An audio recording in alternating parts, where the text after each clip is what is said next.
പിതാവിൻ്റെയും പുത്രൻ്റെയും പരിശുദ്ധാത്മാവിൻ്റെയും നാമത്തിൽ ആമേൻ. കർത്താവായ ദൈവമേ, സ്വർഗീയ പിതാവേ, അങ്ങേ സ്തുതിക്കുന്നു, വാഴ്ത്തുന്നു, ആരാധിക്കുന്നു. പരിശുദ്ധാത്മാവായ ദൈവമേ, അങ്ങേ സ്തുതിക്കുന്നു, വാഴ്ത്തുന്നു, ആരാധിക്കുന്നു. ഈശോനാഥ, നന്ദിയോടെ സ്തുതിക്കുന്നപ്പാ, വാഴ്ത്തുന്നു, ആരാധിക്കുന്നു, സ്തോത്രം ചെയ്യുന്നപ്പാ. അവിടുത്തെ നാമത്തെ മഹത്വപ്പെടുത്തുന്നു കർത്താവേ. ഞങ്ങളിൽ എന്നും പരിശുദ്ധാത്മാവിനെ കൊണ്ട് നിറച്ച് പരിശുദ്ധാത്മാവിൻ്റെ 7 ദാനങ്ങളാൽ വഴി നടത്തണമേ. ജ്ഞാനവും ബുദ്ധിയും ആലോചന ശക്തിയും ആത്മശക്തിയും അറിവും ഭക്തിയും ദൈവഭയവും ഞങ്ങളിൽ നിറവേറുവാൻ തക്കവിധം എൻ്റെ കർത്താവേ, പരിശുദ്ധാത്മാവിനാൽ ഞങ്ങളെ നിറയ്ക്കണമേ. കർത്താവെ, ഇന്ന് ഒരു പ്രഭാതം തന്ന് അനുഗ്രഹിച്ച കൃപയെ ഓർത്ത് സ്തുതിക്കുന്നു. പ്രഭാതം മുതൽ ഈ കരുണയുടെ സമയം വരെ ദൈവപരിപാലനയിൽ നടത്തിയതിനായി നന്ദി പറയുന്നു. കർത്താവെ, ഈ ഭൂമിയിൽ ഞങ്ങൾക്ക് എത്ര കാലം ആയുസ് തന്നാലും ദൈവകരുണയിൽ ഞങ്ങളെയും മക്കളെയും കുഞ്ഞുമക്കളെയും കർത്താവിൻ്റെ വീണ്ടും വരവ് വരെയുള്ള ഞങ്ങളുടെ തലമുറകളെയും സഹോദരങ്ങളെയും സഹോദര കുടുംബങ്ങളെയും പ്രാർത്ഥനാ സഹായം ചോദിച്ചിരിക്കുന്നവരെയും ഞങ്ങളോർത്ത് പ്രാർത്ഥിക്കുന്നവരെയും ഇപ്പോൾ എന്നെ കേൾക്കുന്നവരെ അവരുടെ കുടുംബങ്ങളെ ഞങ്ങൾക്ക് വേണ്ടി ബലിയായി തീർന്ന എൻ്റെ ഈശോയുടെ 5 തിരുമുറിവിനെ പ്രതി പിതാവേ, ഞങ്ങളുടെ എല്ലാവരുടെയും മേൽ കരുണയായിരിക്കണമേ. കർത്താവേ, ഇന്ന് ഞങ്ങൾക്ക് ആവശ്യമായ നന്മകളും കൃപകളും കരുതലും ഒക്കെ തന്ന് നടത്തുന്ന ആ വലിയ കരുണയെ ഓർത്ത് സ്തുതിക്കുന്നു. പ്രാർത്ഥിച്ചു വചനമെടുത്തു. യോഹന്നാൻ എഴുതിയ 1-ാം ലേഖനത്തിൽ നിന്നും 5-ാം അധ്യായം വായിച്ചു. അതിൻ്റെ ഹെഡിങ് ലോകത്തെ ജയിക്കുക. ആ കുറച്ച് വാക്യങ്ങളേ ഉള്ളൂ. 1 മുതൽ 5 വരെയുള്ള വാക്യങ്ങളാണ് വായിച്ചു ഞാൻ ഈശോയോട് പ്രാർത്ഥിച്ച് ധ്യാനിക്കുവാൻ എൻ്റെ ഈശോ എനിക്ക് തന്ന അറിവ് ഞാൻ നിങ്ങളോട് പങ്കുവെക്കുന്നത്. 1-ാമത്തെ വചനം ഇപ്രകാരം: യേശുവാണ് ക്രിസ്തുവെന്ന് വിശ്വസിക്കുന്ന ഏവനും ദൈവത്തിൻ്റെ പുത്രനാണ്. പിതാവിനെ സ്നേഹിക്കുന്നവൻ അവൻ്റെ പുത്രനെയും സ്നേഹിക്കുന്നു. നമ്മൾ ദൈവത്തെ സ്നേഹിക്കുകയും അവിടുത്തെ കൽപ്പനകൾ അനുസരിക്കുകയും ചെയ്യുമ്പോൾ ദൈവത്തിൻ്റെ മക്കളെ സ്നേഹിക്കുന്നു എന്ന് നാം അറിയുന്നു. ദൈവത്തെ സ്നേഹിക്കുക എന്നാൽ അവിടുത്തെ കൽപ്പനകൾ അനുസരിക്കുക എന്നർത്ഥം. അവിടുത്തെ കൽപ്പനകൾ ഭാരമുള്ളവയല്ല, എന്തെന്നാൽ ദൈവത്തിൽ നിന്ന് ജനിച്ച ഏവനും ലോകത്തെ കീഴടക്കുന്നു.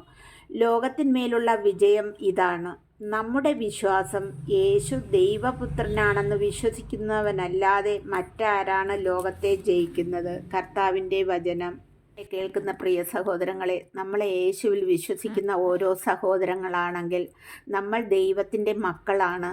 അല്ല എന്ന് ആർക്കും പറയുവാൻ പറ്റത്തില്ല. ദൈവത്തിൻ്റെ മക്കളാണെങ്കിലോ നന്മയുടെ പ്രവർത്തികൾ മാത്രം ചെയ്യുന്നവരും കർത്താവായ യേശുക്രിസ്തുവിനെ വിശ്വസിക്കുന്നവരുമാണ്. ഇന്ന് നമ്മൾ വായിച്ച വചനത്തിൻ്റെ ഹെഡിങ് തന്നെ ലോകത്തെ ജയിക്കുക എന്നാണ്. യേശുവാണ് ക്രിസ്തു എന്ന് വിശ്വസിക്കുന്നവർ. വചനത്തിൽ പറയുന്നത് പ്രവൃത്തി മാത്രമല്ല, വിശ്വാസം വേണം. പ്രവൃത്തിക്ക് മാത്രമായാൽ അത് മറ്റുള്ളവരെ കാണിക്കുവാൻ വേണ്ടിയുള്ളതാണ്. പ്രവൃത്തിയോടൊപ്പം വിശ്വാസം വേണം. അത് സ്വർഗം കാണുവാനുള്ള വിശ്വാസം ആയിരിക്കണം. നാം ഓരോരുത്തരും പ്രാർത്ഥിക്കുക, യാചിക്കുക, നല്ല പ്രവൃത്തികൾ ചെയ്യുക. എന്തിനു വേണ്ടിയാണ്? മറ്റുള്ളവരെ കാണിക്കാനോ?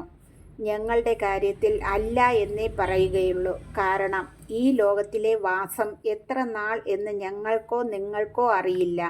ഈ ലോകത്തിലെ വാസം അവസാനിക്കുമ്പോൾ നമുക്ക്, അതായത് യേശുക്രിസ്തു എന്ന് വിശ്വസിക്കുന്നവർക്ക്, ദൈവത്തെ സ്നേഹിക്കുന്നവർക്ക്, ദൈവത്തിൻ്റെ കൽപ്പനകൾ അനുസരിക്കുന്നവർക്ക് ഒരു നിത്യജീവനുണ്ട്.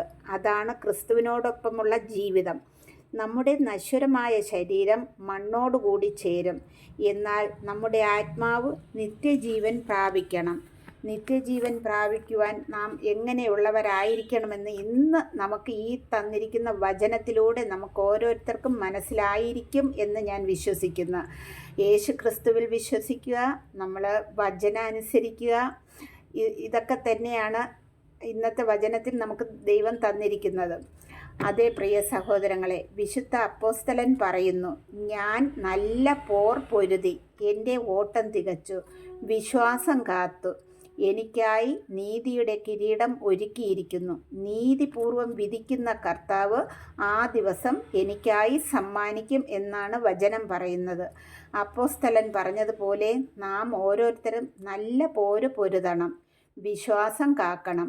ദൈവം നീതിപൂർവം വിധിക്കുന്ന കിരീടത്തിനായി കാത്തിരിക്കുന്നവരായിരിക്കണം. അതിനായി നാം നല്ലത് ചെയ്യുക, ക്ഷമിക്കുക, പകരം ചോദിക്കാതിരിക്കുക, കർത്താവിൻ്റെ തിരുമുറിവുകളെ ഓർത്ത് എളിയവരെ സഹായിക്കുക. പരസ്പരം പ്രാർത്ഥിക്കുവാൻ കഴിയുന്ന സമയം എല്ലാവരും പ്രാർത്ഥിക്കുക. പ്രാർത്ഥനയിലൂടെ നമുക്ക് ക്ഷമ എന്ന ഒരു ഇത് കിട്ടുകയുള്ളൂ. പ്രാർത്ഥനയിൽ നമ്മുടെ മക്കളെയും കുഞ്ഞുമക്കളെയും ചേർത്തിരുത്തുക. വിശ്വാസം മക്കൾക്ക് പകർന്നു കൊടുക്കണം. ദിവ്യബലി സമർപ്പണത്തിൽ പങ്കുകാരാകുക. നമ്മൾ ഓരോരുത്തരും ദിവ്യബലിയുടെ വസ്തുക്കളായി മാറണം. ഇത് തന്നെ ആയിരിക്കണം കർത്താവ് ആഗ്രഹിക്കുന്നത്. നമ്മൾ ദിവ്യബലി സമർപ്പിക്കുമ്പോഴും നല്ല പ്രവർത്തികൾ ചെയ്യുമ്പോഴും മറ്റുള്ളവരോട് നമുക്ക് കുശുമ്പോ കുന്നായ്മയോ അങ്ങനെയുള്ള ഒരു കേടായ ചിന്തകളൊന്നും നമ്മുടെ ഹൃദയത്തിൽ കടന്നു വരികയില്ല. അങ്ങനെ ആയിരിക്കണം. അതിന് നമ്മെ ഓരോരുത്തരെയും ദൈവകരുണയ്ക്കായി സമർപ്പിക്കാം. ഈ കരുണയുടെ സമയം കർത്താവിനോട് അപേക്ഷിക്കാം. ജോലിയില്ലാതെ നിൽക്കുന്ന മക്കൾക്കായി പ്രാർത്ഥിക്കാം. പുതിയ ജോലിയിൽ പ്രവേശിക്കുന്നവരെ ഓർത്ത് പ്രാർത്ഥിക്കാം. മക്കളില്ലാത്ത ദമ്പതിമാരെ സമർപ്പിക്കാം. പഠിക്കുന്ന കുഞ്ഞുങ്ങളെ ഓർത്ത് പ്രാർത്ഥിക്കാം. എല്ലാവരും ഓരോ ദിവസവും ഓരോ വിഷയത്തിനു വേണ്ടി പ്രാർത്ഥിക്കുന്നത് നല്ലതായിരിക്കും. ഈ കരുണയുടെ സമയം കർത്താവേ, ഞങ്ങൾ അങ്ങയുടെ സന്നിധിയിൽ വയ്ക്കുന്ന ഈ ഓരോ കാര്യങ്ങളും അവിടെ നിന്ന് കാണുന്നപ്പാ. ഈ ഓരോ കാര്യത്തിലും എൻ്റെ കർത്താവ് പ്രവർത്തിക്കണമേ എന്ന് പ്രാർത്ഥിക്കുന്നു. കർത്താവേ, ഞങ്ങളെല്ലാവരും ഈശോ ആഗ്രഹിക്കുന്നത് പോലെ ദൈവകൃപയിൽ വളരുവാനും വിശ്വാസം കാക്കുന്നവരായിരിക്കാനും നല്ല പ്രവർത്തികൾ ചെയ്യുന്നവരായിരിക്കാനും എൻ്റെ കർത്താവ് ഞങ്ങളെ ഓരോരുത്തരെയും അനുഗ്രഹിക്കണമേ എന്ന് അങ്ങയോട് ഞങ്ങൾ പ്രാർത്ഥിക്കുന്നു. കർത്താവേ, ഈ സമയം വേദനിക്കുന്ന ഓരോ മക്കളെയും സമർപ്പിക്കുന്നു. പലവിധ ആശുപത്രികളിലും പല ഭവനങ്ങളിലും രോഗികളായിരിക്കുന്നവരുണ്ടപ്പാ. അവരെല്ലാവരെയും ഈ കരുണയുടെ സമയം അവിടുത്തെ മുറിവിൽ നിന്നൊഴുകിയ ചോര കൊണ്ട് കർത്താവേ അവർക്ക് സൗഖ്യം കൊടുക്കുമാറാകണമേ എന്ന് പ്രാർത്ഥിക്കുന്നു ഈശോനാഥ.